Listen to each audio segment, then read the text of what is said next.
하나님 말씀은 고린도후서 6장 1절 2절 292페이지 고린도후서 6장 1절 2절 봉독해 드립니다. 우리가 하나님과 함께 일하는 자로서 너희를 권하노니 하나님의 은혜를 헛되이 받지 말라.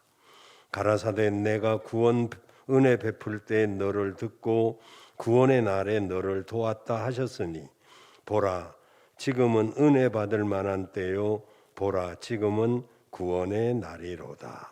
아멘. 오직 예수님밖에 없습니다. 미국 텍사스주의 오커 힐스 교회를 담임하고 있는 맥스 루케이도 목사님 이야기입니다. 이 맥스 루케이도 목사님이 달라스에 가서 설교를 하게 되었는데 많은 사람들이 은혜를 받고 눈물을 흘리며 감동을 받았습니다. 그 내용은 이런 내용입니다. 맥스 루케이도 목사님은 텍사스에서 태어나서 어린 시절 바다를 한 번도 구경해 본 적이 없는 그런 곳에서 자라고 있었습니다. 기껏해야 동네 연못 정도 볼 수가 있었는데 그러다가 10살 되던 해에 캘리포니아를 가게 되었습니다. 거기는 삼촌이 있었기 때문입니다.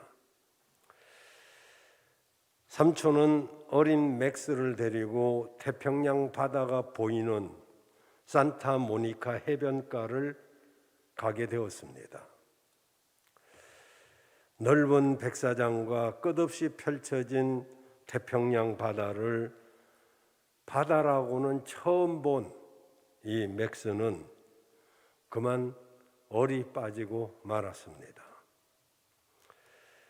맥스의 관심을 가장 끌었던 것은 끊임없이 다가오는 파도였습니다. 그 많은 물이 도대체 어디서 와서 그리고 왜 계속 오는지 맥스에게는 정말 의문이었습니다. 한참을 넋을 잃고 바다를 바라보고 있던 맥스는 삼촌을 보면서 이해할 수 없다는 듯이 물었습니다. 삼촌, 왜 파도가 계속 밀려와요?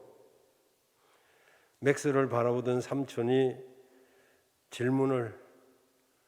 대답하지 않고 질문을 했습니다. 맥스야, 너 그거 아니?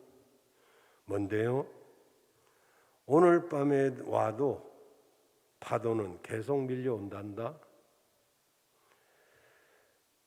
아니, 농담하지 말아요. 어떻게 그렇게 많은 물이 계속 올 수 있어요? 말도 안 돼요. 삼촌이 또 물었습니다. 맥스야, 너 그거 아니? 맥스가 뭐냐고 하는 표정을 지으면서 보았습니다. 100년 전에도 이 파도는 있었단다. 아마 1000년 전에도 있었을걸? 눈이 희둥그레진 맥스는 입을 다물지 못했습니다. 삼촌은 또 한 가지가 있다는 듯이 맥스야, 너 그거 아니? 뭐 또 놀랄 만한 일이 있을까 하는 표정으로 맥스가 삼촌을 쳐다보았습니다. 우리가 다 죽고 난 뒤 100년 후에도 이 파도는 또 온단다. 아마 1000년 후에도 올걸? 맥스는 그게 어떻게 가능한지 그 넓은 태평양에서 밀려오는 파도를 넋을 잃고 쳐다보았는데 그리고는 삼촌에게 물었습니다. 나 바다에 들어가 봐도 돼요? 그럼 저기 선 있는 데까지 그 안에만 들어가면 돼. 신이 난 맥스는 온 몸에 모래가 묻은 채로 바다에 뛰어들었습니다. 때마침 밀려온 파도에 그는 넘어지면서 일어났을 때 그 몸에 묻었던 모든 모래가 깨끗하게 씻겨져 나갔습니다. 너무 신기한 맥스는 다시 모래사장으로 나와서 모래를 온몸에 묻히고 다시 파도에 뛰어들고 그러기를 수십 번, 100여 차례 하면서 그날 온종일 바다에서 맥스는 놀았습니다. 자신의 어릴 적 경험을 이야기하던 맥스 목사님이 잠시 침묵하면서 성도 한 사람 한 사람을 바라보았습니다. 그리고 이렇게 말했습니다.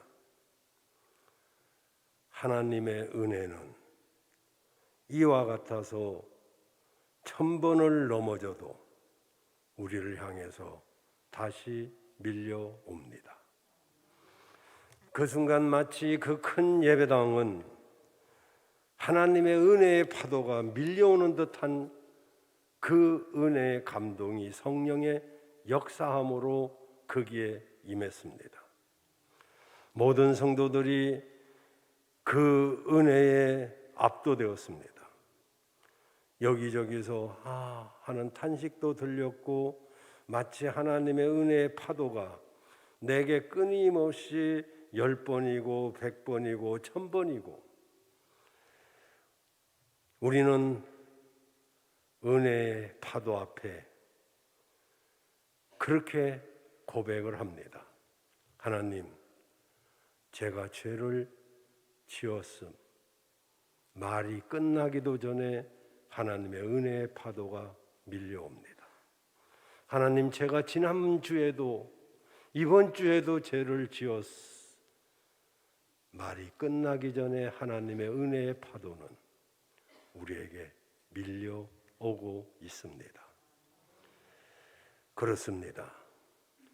이해할 수 있다면 은혜가 아닙니다. 가늠할 정도의 크기라면 은혜가 아닙니다. 예상했던 대로라면 은혜가 아닙니다. 머리를 흔들면서 다른 건 다 몰라도 이것만은 용서받을 수 없을까라고 생각할 때에도 하나님의 용서의 은혜의 파도는 우리의 몸에 묻은 것들을 씻어내는 파도로 다가옵니다. 머리로도 지식으로도 경험으로도 이해되지 않는 것이 우리를 향한 하나님의 은혜입니다. 저는 오늘 지금은 은혜 받을 때입니다 라는 제목으로 말씀을 드리려고 합니다. 먼저 은혜의 어원적 의미가 무엇인지를 살펴보려고 합니다. 은혜란 말은 히브리 단어로 3가지가 있고 헬라어 단어로 3가지가 있는데 그 첫 번째가 하나님입니다. 하나님이라는 단어는 긍휼히 여긴다, 측은하게 여긴다, 친절을 베푼다 그런 뜻이고, 두 번째 야타브라는 단어가 있는데 그건 기쁘게 한다, 사랑을 베풀어 준다 그런 뜻이고, 히브리 말 마지막으로 라차라는 말이 있는데 이 라차는 만족하게 한다, 화해시킨다, 사랑을 베푼다 이런 뜻을 가지고 있습니다. 헬라어로는 카리스라는 단어가 있는데 기쁨을 준다, 즐거움을 준다, 호의를 베푼다 그런 뜻이고, 또 테크토스라는 단어가 있는데 환영한다, 호의를 베푼다, 또 유보로 테크토스라는 단어가 있는데 환영한다 뭐 그런 의미를 가지고 있습니다. 이렇게 여러 단어가 쓰여지지만 통상적인 단어는 우리도 익히 알고 있는 카리스라는 말을 많이 씁니다. 이 카리스는 거저 주시는 선물이라는 뜻을 가지고 있습니다. 이 어원적인 의미를 종합해 보면 죄와 허물로 얼룩진 우리를 환영하고 용서하시고 축복하시고 기쁨과 즐거움을 주시는 부상적인 사랑이라고 정의할 수가 있습니다. 즉 은혜는 하나님께서 호의를 가지고 우리를 긍휼히 여기사 우리의 죄악을 용서하시고 구원의 감격과 기쁨을 주시는 하나님의 무한한 사랑의 선물인 줄로 믿습니다. 예수님께서는 자신에게는 은혜라는 말을 쓰지 않았습니다. 그러나 예수님의 은혜를 깨달은 사도들은 수없이 은혜란 말을 사용했습니다. 바울 서신에 약 101번 정도 사용되고 있고 또 다른 사도들은 그 은혜라는 말을 52번 정도 사용하고 있습니다. 약 200번 이상 은혜라는 말이 사용되고 있는 것을 성경에서 찾아볼 수 있습니다. 이 은혜는 다시 정리하자면 첫째는 주시는 은혜입니다. 즐거움을 주시고 기쁨을 주시고 사랑을 주시고 말씀을 주시고 무엇보다도 자신을 주십니다. 예수 그리스도를 주심으로 우리는 천국의 백성이 된 줄로 믿습니다. 은혜는 두 번째로 도우시는 은혜입니다. 어려울 때 도와주시고 힘들 때 도와주시고 필요할 때 도와주시고 시험 받을 때 도와주시고 우리가 도움을 요청할 때 도와주시는 분인 줄로 믿습니다. 그리고 은혜는 깨닫게 하는 게 은혜입니다. 깨닫게 하시는 은혜.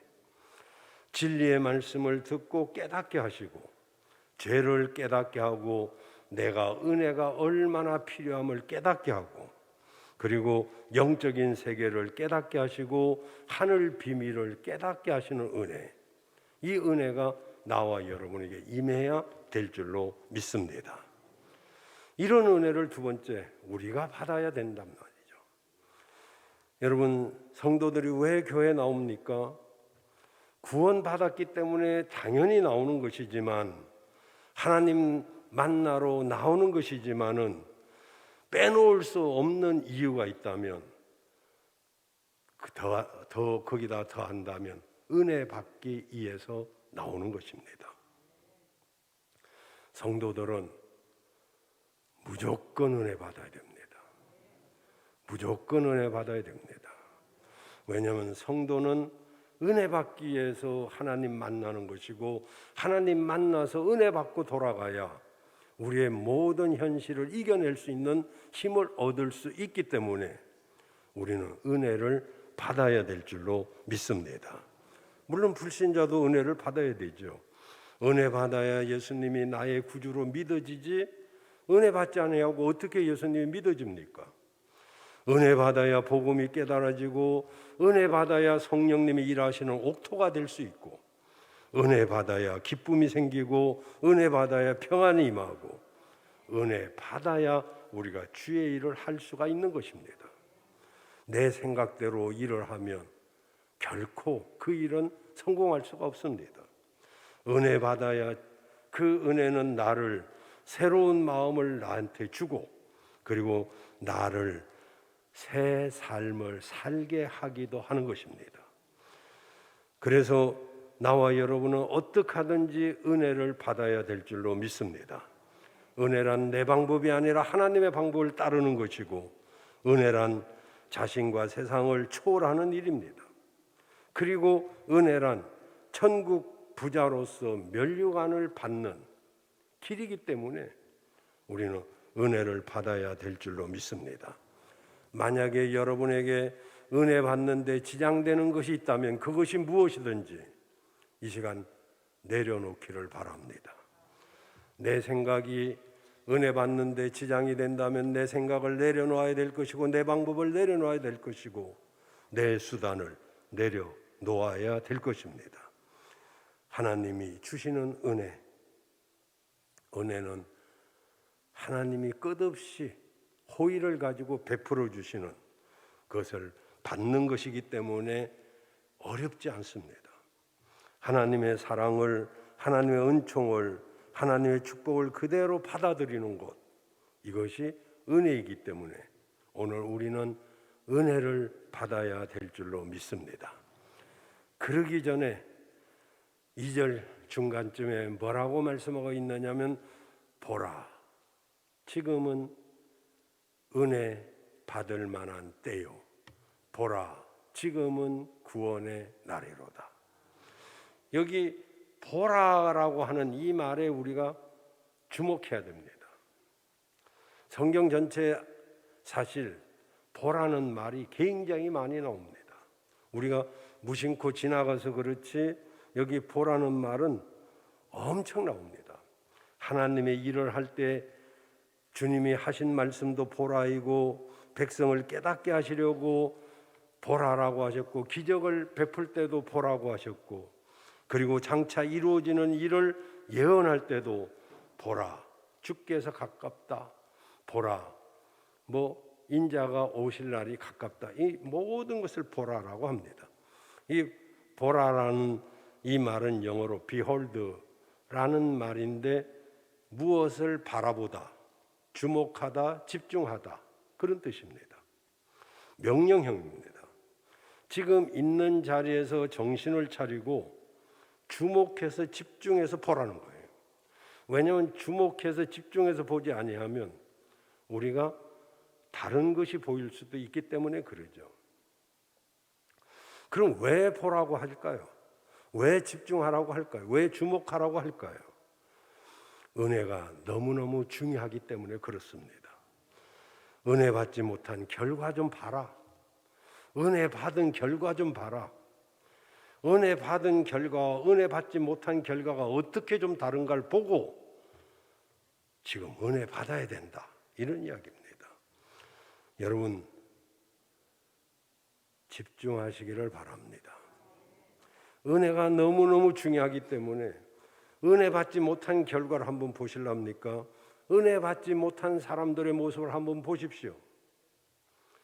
먼저 하나님을 비웃습니다. 하나님을 믿으려면은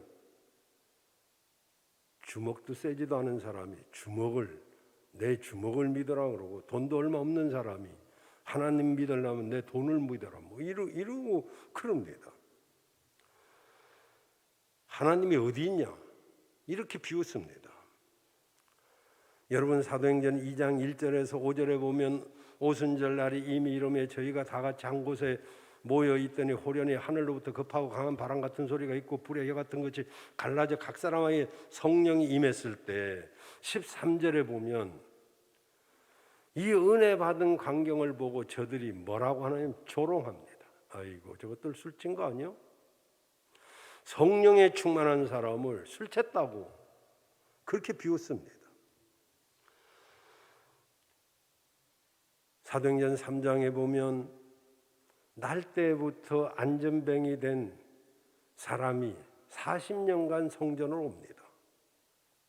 뭐 때문에 올까요? 그는 마당만 밟고 갑니다.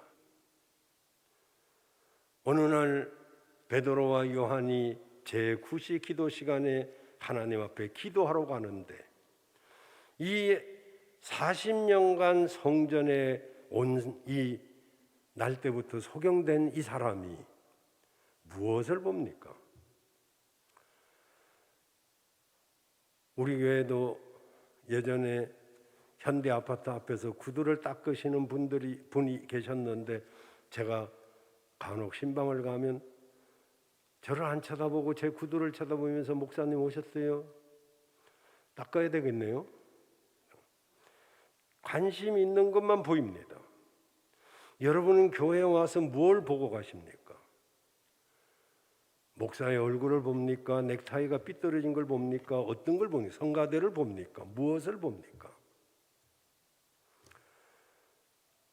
사도들이 베드로와 요한이 그를 향하여 말합니다. 우리를 보라. 그러자 그 안전뱅이가 무엇을 줄까 하고 바라보거늘 오직 이 안전뱅이의 관심은 무엇을 줄까? 무엇을 얻을 수 있을까? 물질과 그리고 뭔가 수입, 이익되는 거, 여기에 관심이 있습니다. 그때 여러분 아시다시피 유명한 6절의 말씀이 나오죠. 은과 금은 내게 없거니와 내게 있는 것으로 내게 주노니 곧 나사렛 예수의 이름으로 일어나 걸어라 했을 때 그의 발과 발목이 힘을 얻고 40년 동안 성전 마당만 밟고 가던 그가 뛰어서서 걸으며 그들과 함께 성전 안으로 깊이 들어가면서 뛰기도 하고 하나님을 찬미하는 사람으로 바뀌게 됩니다. 은혜 받아야 성전 안으로 깊이 들어오고 그리고 하나님을 찬미하는 사람이 되는 것입니다. 마당만 밟고 가는 사람이 되어서는 안 되죠. 40년간 마당만 밟고 갔습니다. 연조 자랑할 수 있을까요? 은혜 받지 못하면 그렇습니다. 더 큰 문제는 은혜를 어설프게 받은 사람입니다. 세상 말로도 설 미친 무당이 사람 잡는다는 말이 있는데 설 미치면 여러 가지로 문제가 생깁니다. 은혜를 어설프게 받으면 표면적 신자가 됩니다. 표면적 신자는 겉모습은 신자인데 그 안에 예수님이 없습니다. 생명이 없습니다. 누굴까요? 이 사람은 사람을 비교하고 사람을 판단합니다. 초대교회에 바나바라고 하는 탁월한 성도가 있었습니다. 그는 예수님을 만나서 너무 기뻐서 자기의 소유를 팔아서 사도들 앞에 마음껏 복음을 위해서 쓰라고, 그러자 사도들이 얼마나 칭찬하는지, 아나니아와 삽비라 이 부부가 나도 칭찬받고 싶다. 그래서 밭을 팝니다. 팔고 보니까 아까운 생각이 들었어요. 여러분, 팔아도 내 것이고 드려도 내 것 드리는 거예요. 처음서부터 그냥 내가 기쁨으로 하나님 앞에 드릴 만큼만 드리면 되는 거지, 남 한다고 다 하면 시험 들죠. 그래서 인색한 마음이 딱 드니까 반을 감춰가지고 이게 전부입니다 하고 성령을 쏘기자 베드로가 성령이 충만하게 다 알죠. 대략 보면 다 압니다. 저 사람의 믿음이 어떻고 저 사람의 복 받을 사람인지 복 못 받을 사람인지 보이죠. 어설프게 은혜를 받으니까 그만 일을 저지르고 맙니다. 이왕이면 확실하게 은혜 받아야 됩니다. 확실하게 은혜 받은 사람들은 사도행전 2장에 보니까 날마다 하나님을 찬양하고 모이기에 힘쓰고 서로 떡을 떼고 말씀을 떼는 겁니다. 말씀을 나누고 그리고 성령의 충만한 모습으로 서로 사랑하니까 구원받는 자들을 날마다 하나님이 더 보내주셨어요. 우리는 은혜 받는 사람들이 돼야 되죠. 그래서 목양교회 성도들을 보면 벌써 얼굴 때깔부터 달라야 돼요. 그 얼굴이 정말 생긴 거야 주신 대로 이렇지만, 그러나 때깔은 우리가 좀 더 다르게 할 수 있죠. 밝은 표정으로, 기쁨으로, 그건 억지로 되는 건 아니겠지만은 이렇게 은혜 받으면 달라집니다. 여러분, 어떤 일이 있어도 은혜 받아야 돼요. 나는 오늘 은혜 받으리라, 나는 오늘 기필코 은혜 받으리라, 이런 마음으로 예배에 참석하면 은혜가 됩니다. 줄라면 주고 말라면 말고 이러면 어떻게 은혜가 되겠어요? 그리고 이런 걸 봐야 되죠. 은혜 받는 사람은 확실히 다르구나, 은혜 받지 못하면 확실히 다르구나, 은혜 받는 것이 얼마나 중요한지, 은혜 못 받는 것이 얼마나 나쁜 건지, 이런 것들을 보면서 나도 은혜를 받아야지, 이런 생각을 해야 된단 말이죠. 근데 언제? 바로 지금입니다. 여러분, 세상에서 가장 쓸데없고 허망한 약속이 나중에입니다. 나중에 내가 밥 한 번 살게. 나중에 사단의 가장 강력한 성도를 무너뜨리는 무기가 내일이라고 하는 무기라는 거 여러분 다 아시죠? 사단이 어느 날 그리스도인들을 파괴하기 위해서 회의를 했습니다. 그리스도는 어떻게 파괴할까? 그랬더니 젊은 마귀가 사단한테 말합니다. 그까짓 거 쉽죠. 그냥 감옥에 집어넣고 매로 때리고 핍박하면 됩니다. 그랬더니 사단이 가만히 보더니 야, 그건 틀렸어. 우리 다 써본 방법 아니야?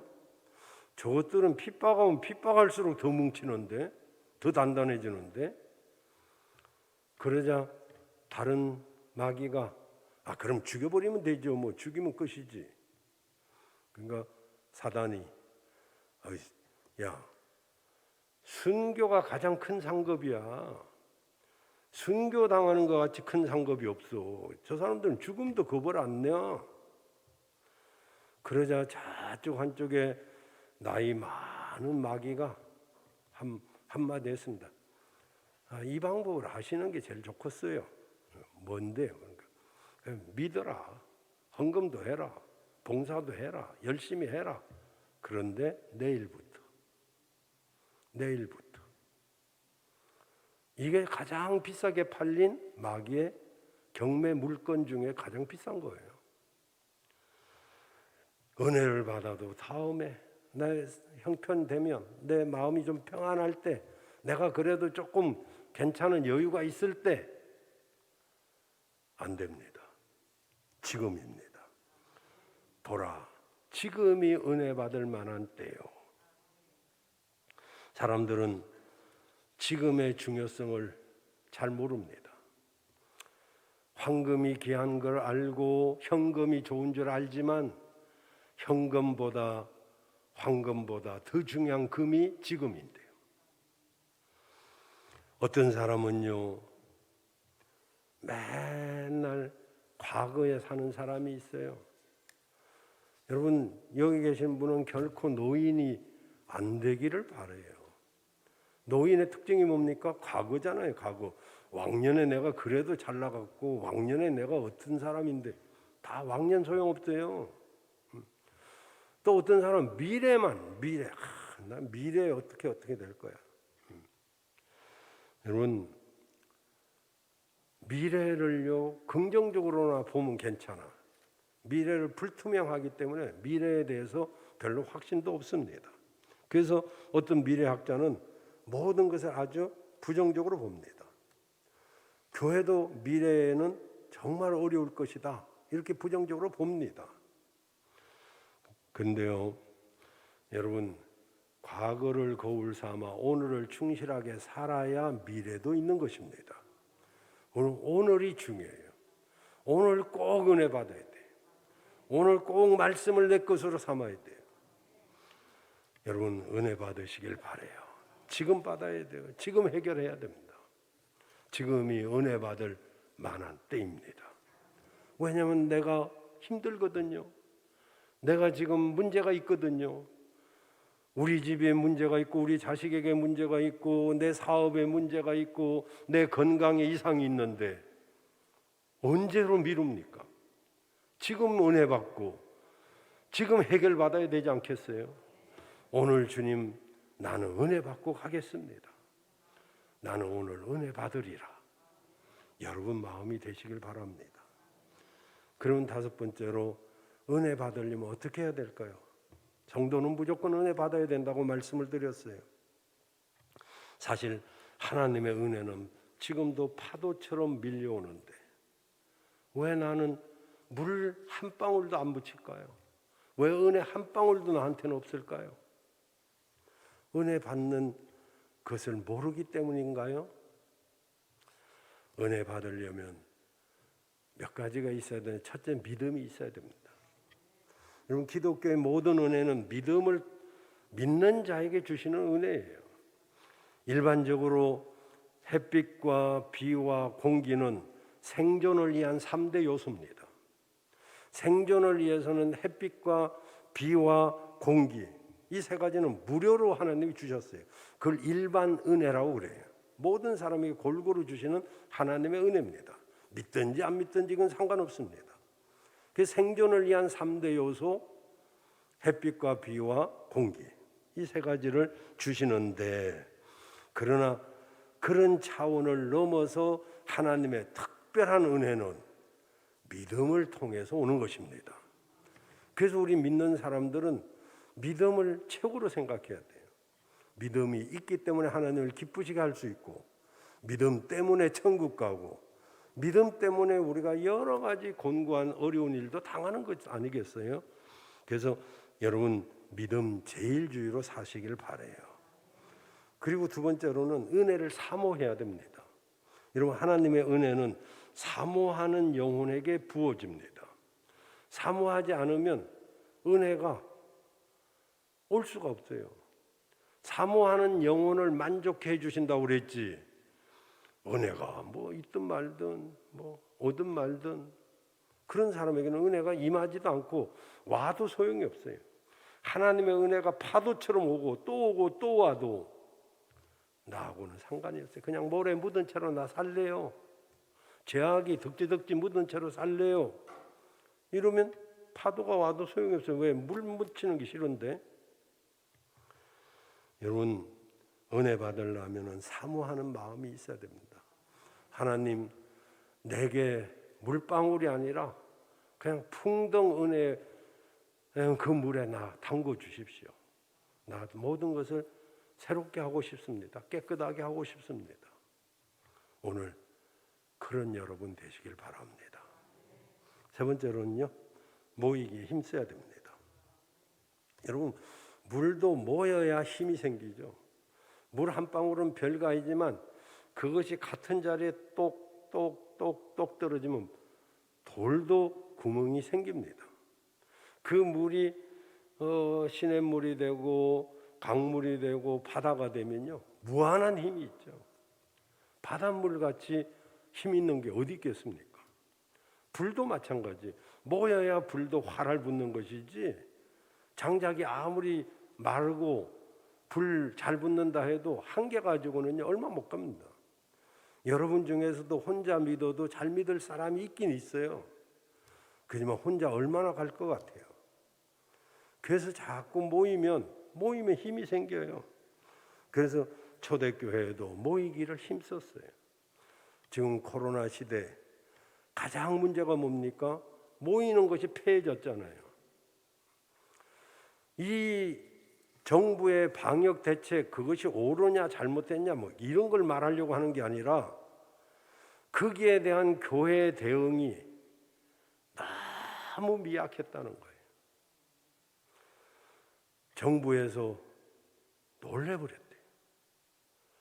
아니, 기독교가 그렇게 순한 강아지인지 몰랐다는 거예요. 굉장한 반발이 있을 것을 예상했는데 너무 말 잘 듣더란 거죠. 저는 누차 서울에 있는 큰 교회들에게 유감을 표했습니다. 정말로 큰 교회들 몇 교회가 구상권을 청구하면 300만 원 내지도 않지만은, 낸다 해도 10교회가 300만 원씩 내고, 우리 예배가 생명이다. 예배는 그 누구도, 정치도 우리가 정치 간섭 안 하듯이 정치도 우리 모임의 믿음의 본질인 예배를 막지 마라. 그리고 300만 원씩 싹싹 내면 그 사람들의 300만 원 우리 3천 원밖에 안 돼요. 우리 교회 수준. 그러면 얼마나 교회가 힘이 있고. 욕먹는다고요? 원래부터 기독교는 욕먹어 왔어요. 욕먹어 오면서도 본질을 잃지 않을 때, 그때 세상 사람들이 기독교를 달리 보았지, 세상과 똑같이 흘러간다? 무슨 영향력이 있겠어요? 어쨌든 모이기를 패하는 사람들의 습관을 담지 말고, 나 하나라도 모여야 다른 성도들이 힘이 나겠지, 목사님이 힘이 나겠지, 이러면서 모이면 크게 역사가 일어나요. 물이 모이면 힘이 생긴다니까요. 불도 모이면 나무도 모이면 힘이 생겨요. 모이기에 힘쓰는 여러분 되시길 바랍니다. 네 번째로는요, 관계를 회복해야 돼요. 이런 미국의 카네기 재단의 조사에 의하면 직무수행상 성공의 기술적인 지식은 1.5%밖에 공헌하지 못했다. 그러니까 성공하려면 기술적인 지식은 1.5%밖에 기여를 못했대요. 그러나 인간관계의 기능은 8.5%의 공헌을 했다라고 했습니다. 다시 말하면 관계가 좋으면 성공을 할 수 있다, 이런 이야기예요. 하버드 대학 직업지도부에서는 지금 현재 당신의 행복을 결정하는 행복의 조건을 한 가지만 든다면 어떤 것을 들 수 있습니까? 이런 질문을 했는데 그 분석 결과 가장 많은 대답은 인간관계가 행복과 직결된다. 이 대답이 1등이었습니다. 그렇습니다. 여러분, 인간관계가 행복의 직결입니다. 부모와 자식이 관계가 좋아봐요. 가정이 화목합니다. 아내와 남편이 관계가 좋아봐요. 행복하죠. 그게 믿음이 있기 때문에. 그러죠. 신앙생활도 마찬가지입니다. 관계가 좋아야 돼요. 그래서 우리가 성도들은 하나님과의 관계가 제일 좋아야 돼요. 하나님과의 관계가 좋으면 내 믿음이 확신이 생겨요. 누가 뭐래도 믿음은 흔들리지 않습니다. 하나님과의 관계가 좋으면. 두 번째, 성도와 성도끼리 관계가 좋으면 교회 생활이 즐거워요. 교회 누구 때문에 안 나오는 사람이 생깁니까? 관계가 나빠진 사람, 그 어떤 사람 때문에, 그 어떤 사람의 말 한마디 때문에. 여러분, 그러면 안 되죠. 그렇지만 통계적으로 보면 그 성도와 성도끼리 관계가 안 좋으면 문제가 생겨요. 그 교회 생활이 즐거우려면 성도끼리 관계가 좋아야 돼요. 그리고 은혜 생활의 관계가 좋으려면 목사와 관계가 좋아야 됩니다. 목사와 관계가 좋으면 그 말씀의 은혜를 받습니다. 그런데 목사와 관계가 안 좋으면 천사의 말도 은혜가 안 됩니다. 저거 뭐하러 저런 말을 해? 저걸 왜 하는 거야? 백날 천날 그 사람에게는 은혜가 임할 수가 없습니다. 그래서 어떤 일이 있어도 이 관계를 회복하는 것이 굉장히 중요합니다. 제가 언젠가 말씀드렸죠. 10몇 년 전에 동산교회 오목사님 무스탕을 입고 자랑을 하길래 그때 150만 원인가 얼마래요. 그 당시 뭐 생각도 못할 돈이에요. 대단하다 막 부러워하는 목사님들도 많았어요. 저는 뭐 부러울 것도 없어요. 저는 뭐 원래 소탈해서 아무거나 입었기 때문에 그렇긴 하지만 어떻게 무스탕을 사주는 성도들이 괜히 여러분한테 하는 이야기 아니에요. 부담 가질 거 없어요. 나중에 알고 보니까 그 교회 어떤 집사는 목사와 관계가 나빠지면 그것을 회복하기 위해서 옷을 하나 사주고 그것으로 자기 기분을 풀었대요. 그래서 내가 하나도 안 부럽더라고 그 점에.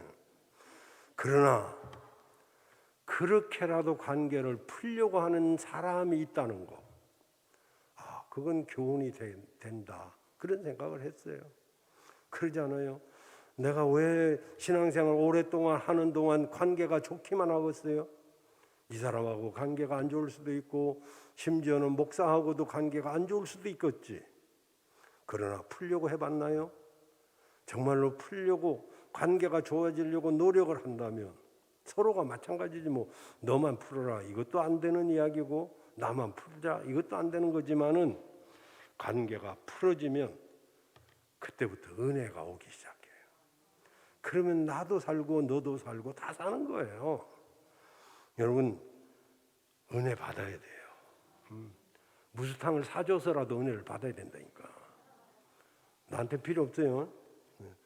괜히 뭐 또 꼭 좀 이상하게 생각하는 사람도 있으니까. 마지막으로 은혜를 받으면 놀라운 변화가 옵니다. 여러분 은혜를 받으면요 변화가 오는데 먼저 기쁨이 생겨요. 기쁨이 평안이 옵니다. 내 마음에 기쁨이 생겨야 내 얼굴에 때깔도 달라지는 거 아니겠어요? 기쁨이 없고 근심이 있는데 뭐 어떻게 얼굴이 때깔이 좋아지겠어요? 시커매지지 자꾸. 피부가 검은 거 말하는 거 아닙니다. 어쨌든 현실이 어려워도 내 마음에 기쁨이 있으면 그걸 이겨낼 수가 있는 힘이 생겨요. 여러분 마음에 평안이 있기를 바라요. 평안이 이게 정말 중요합니다. 내 마음이 평안하면요 어떤 것도 뭐 괜찮아요. 이길 수가 있어요. 그리고 이제 은혜를 받으면요 감사해져요. 감사가 생겨요. 그전에는 없는 것만 생각했는데 이제는 있는 것만 생각하게 돼요. 내가 뭔데 이렇게 믿음을 주셨는가?